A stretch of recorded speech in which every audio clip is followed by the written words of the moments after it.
The T-tail soft plastic, simple, affordable, and deadly effective. At first glance, the T-tail soft plastic doesn't look like anything special. It's simple in construction. It's inexpensive. It almost looks like a generic piece of soft plastic. And yet, it's one of the most common, most practical, and most versatile soft lures in all of lure fishing. If a predator fish attacks small baitfish, the T-tail has a chance to get the job done. Its popularity doesn't come from being mysterious or complex. It comes from being simple enough, cheap enough, and effective enough. A pack of T-tails is usually very affordable. Pair one with a jig head and you're ready to fish. If you snag and lose one, it doesn't hurt your wallet. In terms of technique, you don't need advanced, complicated rod work. A beginner who can do a steady retrieve, add pauses, and work the bottom can catch fish with it. But don't dismiss the T-tail as just a beginner's lure.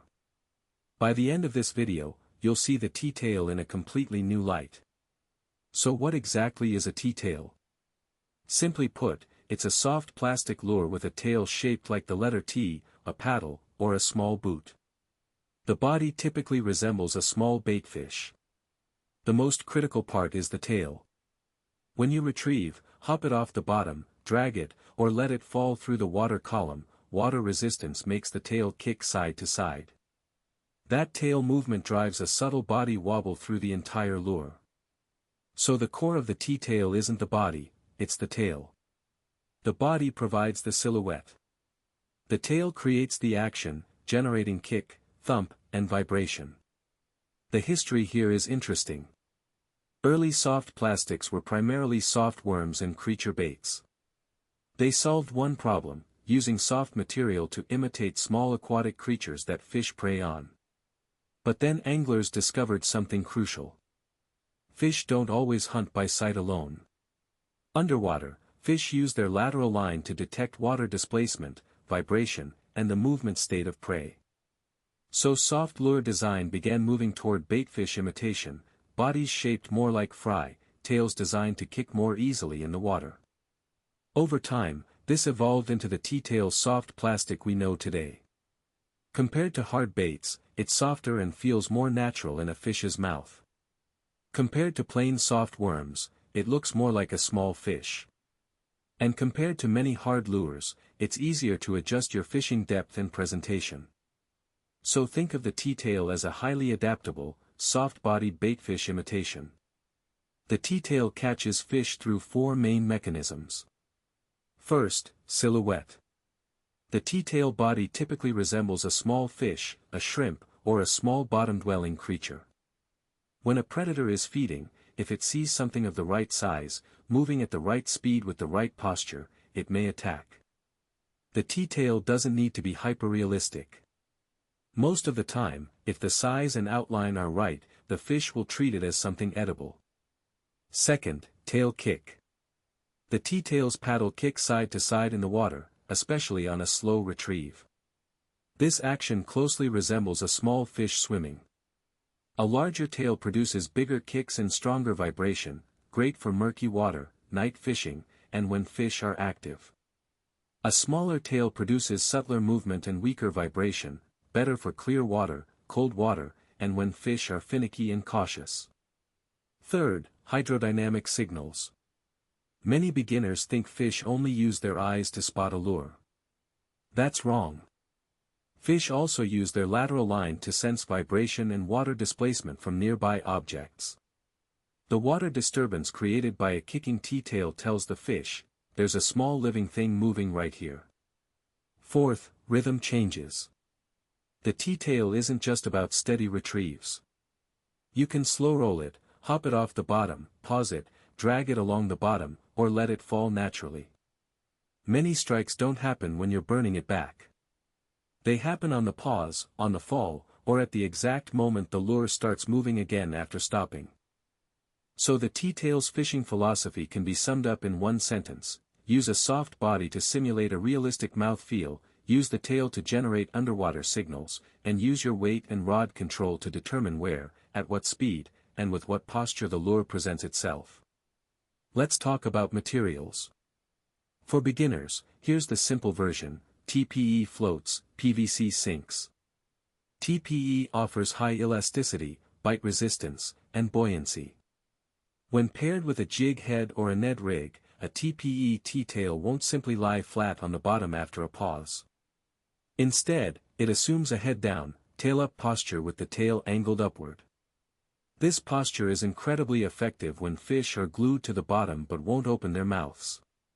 You work a small TPE T-tail slowly, drag it gently, hop it lightly, pause, and it maintains an active, alive-looking presence near the bottom, like an injured baitfish or a foraging small creature. But TPE has drawbacks. Its elasticity makes rigging slightly more challenging. And critically, you cannot store TPE lures together with standard PVC soft plastics. They'll melt, deform, and fuse into a sticky mess. The safest method is to keep them in their original packaging, stored separately. PVC is the opposite. It typically sinks more readily, hugs the bottom better, and is more affordable. The material is easier to rig, making it ideal for beginners to practice with. A sinking PVC T-tail on a jig head gives you more direct feedback, the action is more intuitive, the depth control is easier to read, and it's better suited for learning the fundamentals. Why does a T-tail almost always need to be paired with a jig head? Because a T-tail by itself is too light. If you just toss a bare T-tail soft plastic into the water, it won't cast far, won't sink, won't hold a stable posture, and won't reach your target depth. Adding weight serves 5 purposes. First, casting distance. With a jig head or a weighted hook, a beginner can actually reach the target zone. Second, depth control. A light weight sinks slowly, perfect for shallow water and slow presentations. A medium weight reaches the bottom quickly, ideal for deep water, current, wind, or when you need to stay tight to the bottom. Third, keeping the T-tail in the correct orientation. A jig head keeps the lure head forward with the body in a natural swimming attitude. Fourth, helping the tail activate. Many T-tails need a certain amount of water flow past the tail for it to kick consistently. The weight creates speed differentials during the sink, the drag, and the hop, and that's what gets the tail working. Fifth, hook penetration.